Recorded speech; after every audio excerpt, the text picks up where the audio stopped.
அம்மா, என் பொண்டாட்டி கேரிங்கா இருக்கிறப்ப ஒரு கேரியரை கூட தூக்க கூடாதுமா. அப்படின்னு நான் சொல்லலமா, டாக்டர் சொல்லிருக்காங்கம்மா. உன் புருஷன் சொன்னதை கேட்டியா? இதுக்கு நான் எவ்வளவோ தேவையில்ல. உண்மைதான் அத்தை. குழந்தை விஷயத்துல இவரு ரொம்ப ஓவரா எக்ஸைட் ஆகி என்னை பாடாய் படுத்து எடுக்கிறாரு அத்தை. இப்படி உட்காராத, அப்படி படுக்காத, இத பாக்காத, அவங்களோட பேசாதேண்டு ஏதாவது சொல்லிக்கிட்டே இருக்காரு. என் வயித்துல இருக்கிற பாப்பாவை எப்படி பாத்துக்கணும்னு எனக்கு தெரியாதா? அது என்ன ஓம் பாப்பா, நம்ம பாப்பான்னு சொல்லு. நீ குழந்தைய வயிற்றுல சுமந்துகிட்டு இருக்கிறதெல்லாம் பெரிய விஷயம்தான். அந்த வலியை எங்களை மாதிரி ஆம்பளைங்களால ஷேர் பண்ணிக்க முடியாதுதான். ஆனா டெலிவரி ஆகிற டைம் வரைக்கும் பாப்பா நல்லபடியா பிறக்கணுமே, பொண்டாட்டிக்கு எதுவும் ஆயிடக்கூடாதுன்னு நாங்க மனசுக்குள்ள தவிப்பா சுமந்துகிட்டு தானே இருக்கோம். உங்க வலிக்கு எங்க தவிப்பு எந்த விதத்திலையும் குறைஞ்சதில்ல. நாங்க 2 பேருமே அதை ஏத்துக்கிறோம். போதுமா? போதுமா, நான் கிளம்புறேன். டேய் இருடா, நீ போற வழியில வடபழனி கோயில்ல என்ன இறக்கி விட்டுடுறா. இவ உண்டாயிட்டாள்னா வாரம் வந்து அர்ச்சனை பண்றேன்னு வேண்டிக்கிட்டேன்டா. இறக்கி விட்டுறா, வாடா. ஏமா, நீ கோயிலுக்கு போயிட்டேனா இவ வீட்டுல தனியா இருப்பாளேமா? டேய், கோயில்ல ரொம்ப நேரம் ஆகாதுடா. என்ன போக ஒரு 10 நிமிஷம், வர ஒரு 10 நிமிஷம். என்ன இங்க பாரு, கூட சாமி கும்பிட ஒரு 10 நிமிஷம். கூட்டம் அதிகமா இருந்தா மிஞ்சி போனா ஒரு 1 மணி நேரம் தாண்டா ஆகும். ஏமா, நீ 1 மணி நேரம் இருக்க மாட்டியா? ஐயோ, 1 மணி நேரத்துல எனக்கு ஒண்ணுமா ஆயிடாதே.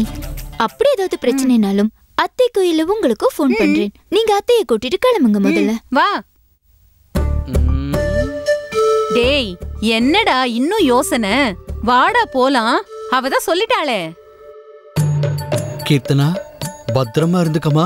ஏதாவது எமர்ஜென்சினா கூப்பிடாம விட்டுடாத. டேய் போதும்டா, இதெல்லாம் அதிகமா இருக்குடா. வாங்கடா அந்த பாக்ஸ.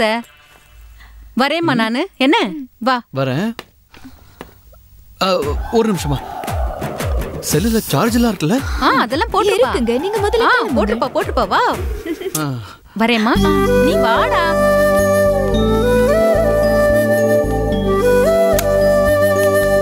பத்திரம் கீர்த்தனா. சரி வா போலாம்.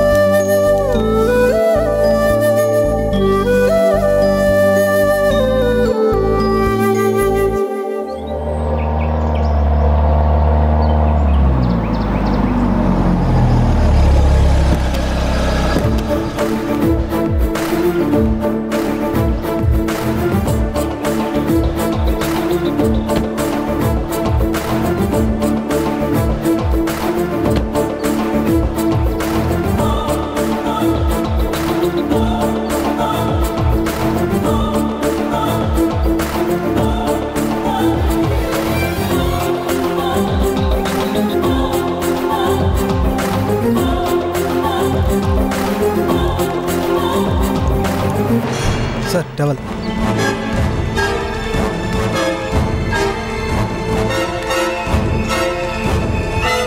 சார், கோர்ட் உத்தரவுப்படி மீண்டும் இவரை மனநல காப்பகத்தில் ஒப்படைக்க சொல்லியிருக்காங்க. அதனால தான் கூட்டிகிட்டு வந்திருக்கோம். சரி, நாங்கள் இவரை பார்த்துக்குறோம் சார். ராஜா, இவரை கூப்பிட்டு போய் பழைய ட்ரீட்மெண்ட்டே ஆரம்பிங்க. Okay sir.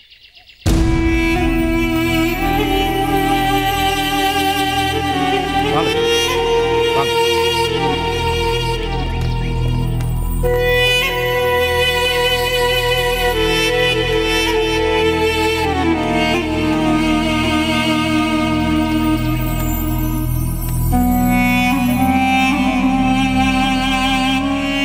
யோ, எதுக்கு அந்த ஆளை திரும்ப இவங்க அனுப்பி வச்சிருக்காங்க? ட்ரீட்மெண்ட்டுக்காக தான் ஐயா.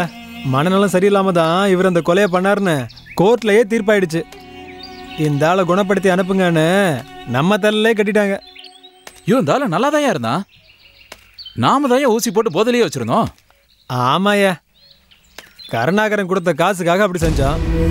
இதெல்லாம் வெளிப்படையா சொன்னா நமக்கு தானே ஆபத்து. ஏன்டா அப்படி பண்ணீங்கன்னு வேலையை விட்டு தூக்கிடுவாங்க. ஜெயிலில் போடுறதுக்கும் சான்ஸ் இருக்கு. அட, உண்மையை தான் சொல்றேன். நீ யார்கிட்டே இதை பத்தி உளறி வைக்காத. இந்த மேட்டரை இப்பயே மறந்துடு. கருணாகரனே போய் சேர்ந்துட்டாரு. இனிமே பழைய மேட்டர்லாம் கிளறனான்னு வையே, நம்மளுக்கு நாமளே கொல்லி வச்சுக்கிற மாதிரி. சைலண்டா இருக்கிறது தான் நமக்கு நல்லது. அது சரியா? இந்த ஆளு எந்த விலங்கமும் பண்ணாம இருக்கணுமே. இவரை பார்க்குறப்பவே தெரியல அவனுக்கு நம்ம மேலே எந்த கோபமும் இல்லையா இவனுக்கு? கருணாகரனுக்கும் இவனுக்கும் தான் பகை. அவன் போட்ட பழிய வச்சு அந்த ஆளை இவன் தீர்த்துட்டான். இனிமே இவனால நமக்கு எந்த பிரச்சனையும் இல்லை. இவன் பேஷண்டாவே இருந்துட்டு போட்டோன்னு நம்ம இவனை கண்டுக்காமலே விட்டுருவோம். வாயா போலாம்.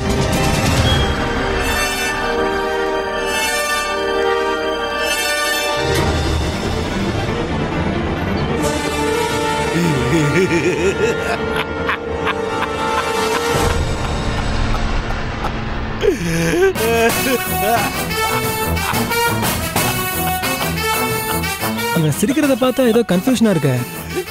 வா என்னன்னு போய் பாப்போம். வா.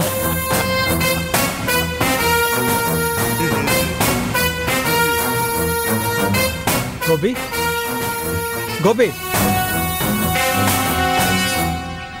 சொல்லுங்க.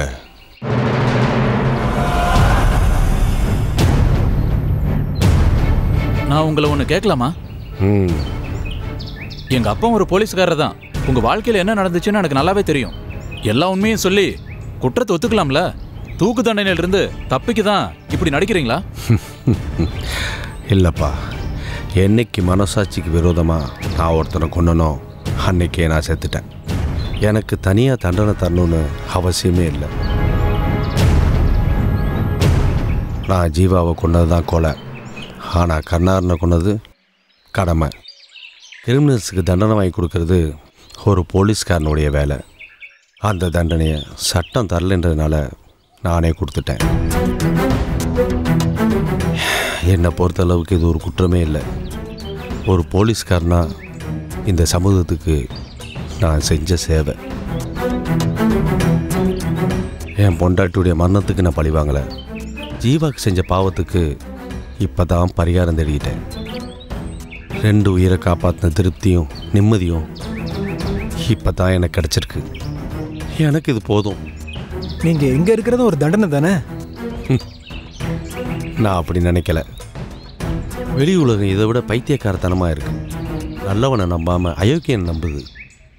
சத்தியத்தை நம்பாமல் சாட்சியை நம்புது.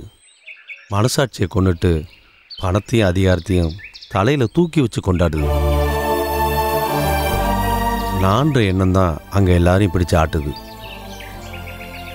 அந்த எண்ணமே இல்லாத இந்த உலகத்தில் வாழ்கிறது தான் எனக்கு பிடிச்சிருக்கு.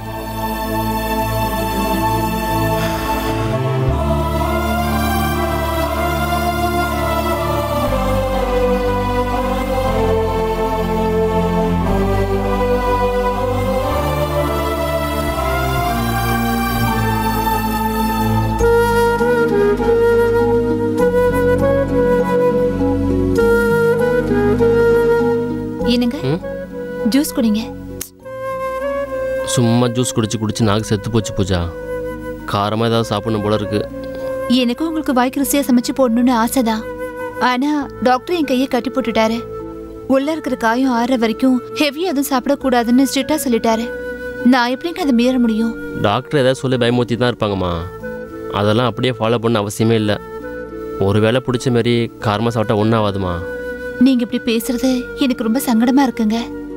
நான் ஏதாவது செஞ்சு கொடுக்க போய் அது உங்க உடம்புக்கு பிரச்சனை ஆயிடுச்சுன்னா என்னால தாங்க முடியாது. இந்த 1 மாசம் மட்டும் எனக்காக அட்ஜஸ்ட் பண்ணிக்கோங்க ப்ளீஸ்.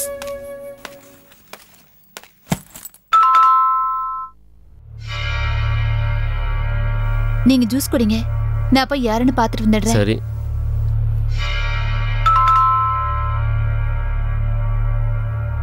பூஜா,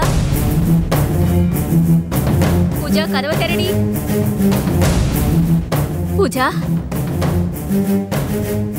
கதவை திறடி. ஹே பூஜா, பூஜா ஏய் கதவை திறடி. பூஜா நான் அம்மா வந்திருக்கேம்மா. பிச்சைக்காரிய பாக்குற மாதிரியே கதவை சாத்திட்டு போறியடி. இது உனக்கே நியாயமா இருக்காடி? நான் அம்மாங்கிற உறவை மறந்து பல காலம் ஆயிடுச்சு. அந்த உறவை சொல்லிட்டு இங்க வராதன்னு உனக்கு எத்தனை தடவை சொல்லியிருக்கேன். ஏன் திரும்ப திரும்ப வந்து என் உயிரை வாங்குற? என்ன நிம்மதியை வாழ விட மாட்டியா? உன் நிம்மதியை கெடுக்க நான் இங்க வரலடி. வேற போக்கே இல்லாம தான் நான் இங்க வந்திருக்கேன். தயவு செஞ்சு கதவு தரமா பூஜா. நீ எவ்வளவு நேரம் கதவு தட்டினாலும் சரி, என் வீட்டு கதவு என்னைக்கு உனக்காக திறக்காது. போயிடு இங்க இருந்து. பூஜா, கதவு தரடி பூஜா. பூஜா,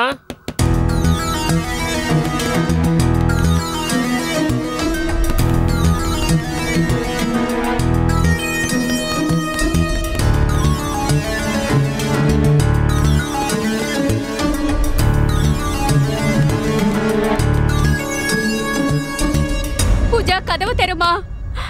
ஏய் நான் சொல்றத கொஞ்சம் கேளுமா, கதவு தருமா? பூஜா, கதவு தரடி. நான் சொல்றத கேளு. பூஜா, பூஜா, கதவு தருமா? யாரோ கதவை தட்டிக்கிட்டே இருக்காங்க. யாரும் போய் பாருமா. பாத்துட்டாங்க.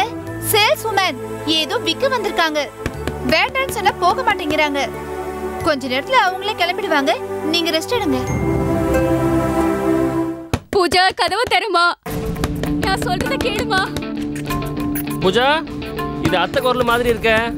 நான் தான் சேல்ஸ் உமன் சொல்றேன் இல்லங்க. என்ன நம்ப மாட்டீங்களா? நீங்க உள்ள போங்க. மாப்ள, என் பொண்ணுக்கு தான் சுத்தமா என் மேல பாசமே இல்லாம போயிடுச்சு. நீங்களாவது என் மேல இறக்கம் காட்டுங்க மாப்ள. இந்த அனாதைக்கு ஒரு வழி சொல்லுங்க மாப்ள. பூஜா, பூஜா, அவங்க என் மாமியாரு, உன்னை பெத்தவங்க. அவங்களை இப்படி வாசல் வைக்க வைக்கிறது நாகரிகமே கிடையாது. அவங்கள முதல்ல உள்ள கூப்பிடு.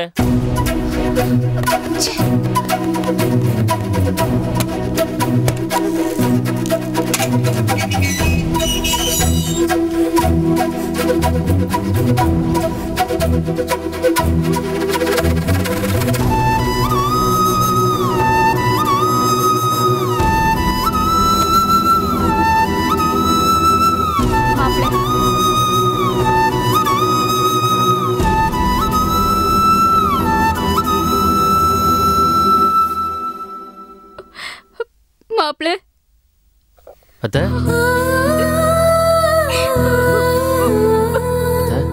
என்னாச்சு அத்தை? ஏன் அழுகுறீங்க? எல்லாமே போச்சு மாப்ள.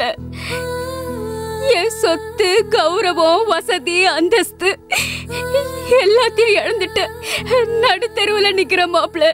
அத்தை, உங்களை அப்படிலாம் விட்டுற மாட்டேன். எந்த பிரச்சனையா இருந்தாலும் தைரியமா என்கிட்ட சொல்லுங்க. எனக்கு வேண்டாம். இவங்களை இங்க இருந்து அனுப்பிடுங்க. இவங்க நம்ம வீட்டுக்குள்ள வந்தாங்கன்னா நம்ம நிம்மதியா சந்தோஷமா வெளியே போயிடும். நீ சும்மா இரு பூஜா. அத்தை மேல உனக்கு 1000 கோவம் இருக்கலாம். அதெல்லாம் காட்டுறதுக்கு இது நேரம் கிடையாது. இவங்க ஏதோ மனசு நொந்து போய் வந்திருக்காங்க. இப்ப இவங்களுக்கு ஆறுதலாகவும் ஆதரவாகவும் இருக்க வேண்டிய நம்ம கடமை. அத்தை, பூஜா ஏதாவது சொல்லிட்டு போட்டோம். உங்க மாப்பிள்ள, நான் சொல்றேன் அத்தை. இப்படி அழுதுகிட்டே இருந்தால் எதுவுமே ஆக போறது இல்லை. மனசை தேத்திக்கிட்டு என்ன நடந்துச்சுன்னு முதல்ல சொல்லுங்க அத்தை. என் வாழ்க்கையில எல்லாமே நடந்து முடிச்சு போச்சு மாப்ள. இனிமே நடக்கிறதுக்கு என்ன மிச்சம் இருக்கு? எனக்கு இருந்த ஒரே சொந்தம் என் பொண்ணு பூஜா தான். இவளை என்ன தூக்கி எறிஞ்சிட்டா. எனக்கு இருந்த ஒரே சொத்தும் இப்ப ஏலத்துல போயிடுச்சு. இருக்க இடம் இல்லாம, சொந்தம்னு சொல்லிக்க ஆள் இல்லாம, வாழ வழி இல்லாம நான் இப்ப தனி மரமாயிட்டேன். நல்லா வாழ்ந்த காலத்துல எத்தனை பேருக்கு நான் உதவி பண்ணிருப்பேன். எத்தனை பேருக்கு லட்ச லட்சமா அள்ளி கொடுத்திருப்பேன். ஆனா இன்னைக்கு எனக்கு உதவுறதுக்கு அவங்கள ஒருத்தர் கூட வரல. இது நன்றி கெட்ட உலகங்கிறது இப்ப நான் புரிஞ்சுக்கிட்டேன் மாப்ள. மத்தவங்களுக்கு குறை சொல்றதுக்கு உனக்கு எந்த தகுதியும் இல்ல. சேவையை விட நீ அதிகமா பாவம் பண்ணிருக்க. அதுக்கான பலன் தான் இப்ப அனுபவிச்சுட்டு இருக்க. பூஜா, அத்தைக்கு ஆறுதல் சொல்லாட்டியும் பரவாயில்ல. இப்படி நோகடிக்கிற மாதிரி பேசாத. அவ பேசட்டும் மாப்ள. பேசி பேசி என் மேல இருக்கிற வெறுப்பு, கோவம் எல்லாம் குறையட்டும். அதுக்கப்புறமாவது அவ என்ன ஏத்துக்க மாட்டாளா? அது இந்த ஜென்மத்துல நடக்காதுன்னு உனக்கு எப்பவோ சொல்லிட்டேன். இந்த வார்த்தையை கேக்குறதுக்கா ஆண்டவன் என்ன இன்னும் உயிரோட வச்சிருக்கான்? என்கிட்ட இருந்து எல்லாத்தையும் பறிச்சதுக்கு பதிலா அவன் என் உயிரையும் பறிச்சிருக்கலாமே.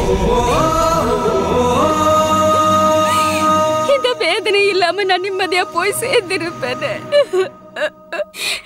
அதுக்கு கூட இந்த பாவிக்கு கொடுத்து வைக்கலையே. அத்தை அப்படிலாம் சொல்லாதீங்க அத்தை. யாரும் இல்லைனாலும் உங்களுக்கு நான் இருக்கேன் அத்தை. உங்களுக்கு இப்போ என்ன தேவையோ அதை நான் நிச்சயமா செய்கிறேன் அத்தை. வீடு விஷயத்திலையும் இதைத்தானே சொன்னீங்க மாப்பிள்ள. ஜப்திக்கு முன்னாலே கடன் அடைச்சு என்னை காப்பாத்திடுவீங்கன்னு நினைச்சேன். ஏலத்திலேயாவது என் வீட்டை மீட்டு கொடுத்துடுவீங்கன்னு நம்பினேன். ஆனா நான் நினைச்ச மாதிரி எதுவுமே நடக்கலையே.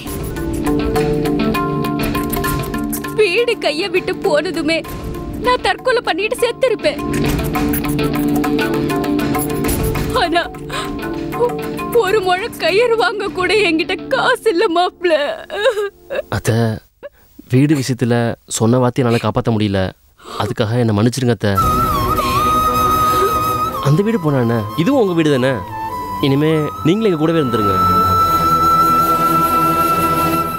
என்னங்க அவசரப்படாதீங்க. இவங்களுக்கு உதவி செய்யணும்னு நினைச்சா கையில கொஞ்சம் பணம் வேணா கொடுத்து அனுப்புங்க. இவங்க வேற எங்கேயாவது போய் தங்கிக்கிட்டோம். ஆனா நம்ம கூட இவங்க இருக்க வேண்டாங்க. இல்ல பூஜா, பணத்தையும் இடத்தையும் விட இப்ப மனுஷங்க இவங்க கூட இருக்கிறது தான் ரொம்ப முக்கியம். நாமெல்லாம் இருந்தும் அத்தையா தனியா வருது ரொம்ப தப்பு பூஜா. என்னங்க இது வரைக்கும் இவங்க தனியா தானே இருந்தாங்க. இனிமேல அப்படியே இருந்துட்டு போட்டுங்க. என்னால அப்படி விட முடியாதுமா. இவங்க ஆயுஸ் முழுக்க இனிமே நம்ம கூட தான் இருக்க போறாங்க. ஏங்க இப்படி பிடிவாதம் பிடிக்கிறீங்க? நான் இதை ஏன் சொல்றேன்னு ஒரே ஒரு நிமிஷம் புரிஞ்சுக்கோங்க. இங்க பாரு, ஒரு நாள் முழுக்க யோசிச்சாலும் நீ எதிர்க்கிறதுல எந்த நியாயமும் இருக்கதா எனக்கு தெரியல. இவங்க நம்ம கூட இருக்கிறதுல அப்படி உனக்கு என்னதான் பிரச்சனை? என்னங்க இவங்களை சேர்த்துக்கிட்டா நம்ம பிரிஞ்சிருமோன்னு எனக்கு பயமா இருக்கு. எதை வச்சு அப்படி சொல்ற? எல்லா விஷயத்துக்கும் காரணம் சொல்ல முடியாதுங்க. விஷப்பாம்பு வீட்டுக்குள்ள வந்துட்டா ஒண்ணு அதை துரத்துறோம், இல்ல நம்ம வீட்டை விட்டு வெளியே போயிடணும். அது கூடவே வாழணும்னு நினைச்சா நமக்கு தாங்க ஆபத்து. பூஜா மாப்ள, என்னால உங்களுக்குள்ள சண்டை வேண்டாம். இந்த விஷப்பாம்புக்கு நீங்க அடைக்கலம் கொடுக்க வேண்டாம். நான் எங்கேயாவது போயிடுறேன். நீங்க 2 பேரும் சந்தோஷமா இருங்க. அத்தை இல்ல அத்தை, நீங்க பூஜாவோட அம்மாவை இல்ல என்னோட அம்மாவா நீங்க இங்கதான் இருக்கணும். இந்த முடிவை பூஜாவை ஏத்துக்கிட்டு தான்.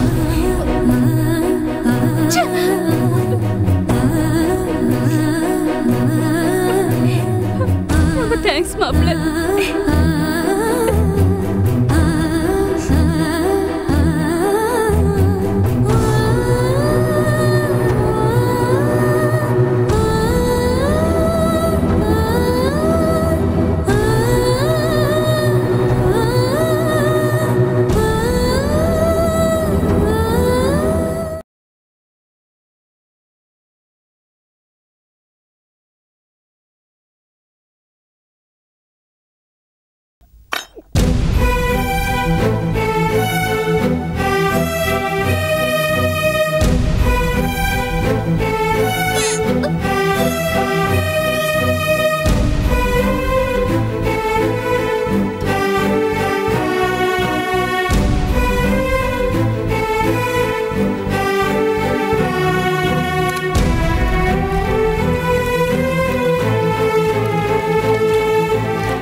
பண்றப்போ ஏன் ரத்தம் வருது? இந்த நேரத்தில் இப்படித்தானே இருக்குமோ?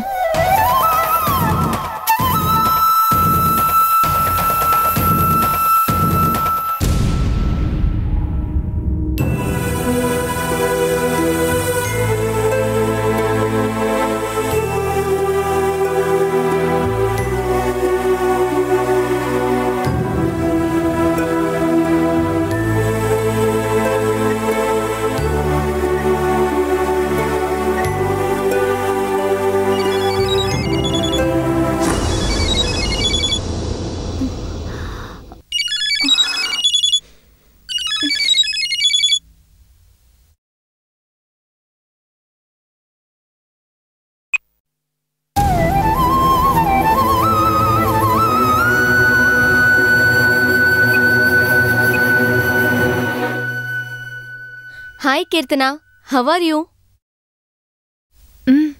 இருக்கேன்டி. என்னடி டல்லா பேசுற? மயக்கமா இருக்கா? ஆமாண்டி, இப்ப பருக்கு மட்டுக்கிட்டே இருக்கு. ஒரு நாளைக்கு 2 தடவையாவது வாமிட் பண்ற மாதிரி ஆயிடுது. அதுக்கு போய் ஏண்டி ஃபீல் பண்ற? கன்சீவா இருக்கிற சமயத்துல இதெல்லாம் சகஜம் தானே. ஆனா வாமிட் பண்றப்போ ரத்தம் வர்றது சகஜம் இல்லையே. என்னடி சொல்ற? இதுக்கு முன்னாடி இந்த மாதிரி நானும் கேள்விப்பட்டது இல்லையே. அதான் எனக்கும் குழப்பமா இருக்குப்பா. கன்சீவா இருக்கிறதால இப்படி இருக்கா இல்லை வேற ஏதாவது ப்ராப்ளமான்னு எனக்கு புரியல. எத்தனை தடவை இந்த மாதிரி ஆச்சு? இதான் முதல் தடவை. ஆனா ஒரு மாதிரி பயமா இருக்குடி. என்னவா இருக்குமோண்டு அடி வேற கலக்குது. நீ பயப்படுற அளவுக்கு எதுவும் இருக்காது. அதே சமயம் ஈஸியாவும் எடுத்துக்க முடியாது. என்ன ஏதுன்னு நமக்குள்ள டிஸ்கஸ் பண்றதை விட டாக்டர் கிட்ட கன்சல்ட் பண்றது நல்லது. எனக்கும் அதான் தோணுது. ஈவினிங் ரவி வந்ததும் கூட்டி கொண்டு போகணும். இல்லடி, ஈவினிங் வரைக்கும் இதே போட்டு குழப்பிக்கிட்டு இருக்காத. நீ கிளம்பி ரெடியாரு, நான் வந்து உன்னை கூட்டிட்டு போறேன். ஏய், எதுக்காக நீ ஒன்றும் இவ்வளவு தூரம் வர வேண்டாம். பக்கத்துல தான் ஹாஸ்பிட்டல் இருக்கு. நானே ஆட்டோ பிடிச்சு போயிட்டு வரேன். நீ கஷ்டப்படாத. இந்த மாதிரி நேரத்துல நீ தனியா போகாத. வழியில மயக்கம் வந்து விழுந்துட்டா நீ என்ன பண்ண முடியும்? உங்க அத்தையாவது துணைக்கு கூட்டிட்டு போ. இல்லடி, இந்த விஷயத்த சொன்னா என்னை விட அவங்க ரொம்ப பயந்துருவாங்க. அவங்கள சமாதானப்படுத்துறதே பெரிய விஷயம் ஆயிடும். அவங்க இப்ப கோயிலுக்கு வர போயிருக்காங்க. திரும்பி வர்றதுக்குள்ள நானே போயிட்டு வந்துடுறேன். சரி, பத்திரமா போயிட்டு வா. வீட்டுக்கு வந்ததோ எனக்கு ஃபோன் பண்ணு. சரிடி.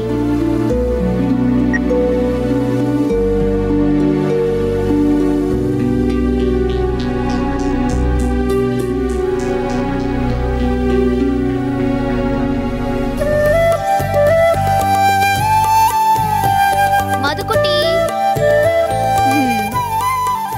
Hi popcorn. நான் கேட்காமலே எப்படிமா செஞ்ச? உனக்கு ஏதாவது செஞ்சு கொடுக்கணும்னு தோணுச்சு. மாதவி குட்டிக்கு தான் பாப்கார்ன்னா ரொம்ப பிடிக்கும்ல, அதான் செஞ்சிருக்கேன். ஐ சூப்பரா இருக்கு.